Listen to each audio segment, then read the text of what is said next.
Diqqat! Shoshilinch tezkor xabar. O'zbekistonda hozir yana bir ayanchli falokat sodir bo'ldi. Barcha fuqarolar ogoh bo'ling. Assalomu alaykum hurmatli tomoshabin.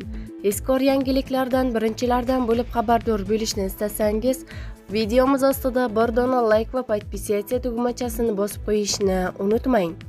Bugun 24-may kuni soat 19:36 da Andijon shahar Iqbol mahalla fuqarolar yig'ini 3-kichik daha hududida joylashgan 9-uyda yong'in sodir bo'layotganligi haqida Andijon viloyati favqulodda vazifalar boshqarmasiga xabar kelib tushgan.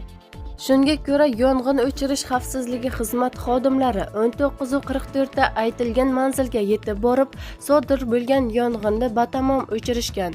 Yong'in natijasida aholi yashash xonadonining taxminan 15 kvadrat metr maydonida uy-ro'zg'or buyumlari yonib zararlangan. Yong'in oqibatida tan jarohati olganlar yo'q. Hozirda yong'in sodir bo'lish omillari va moddiy zarar miqdori aniqlanmoqda, deyiladi xabarda. Bizni kuzatishda davom eting.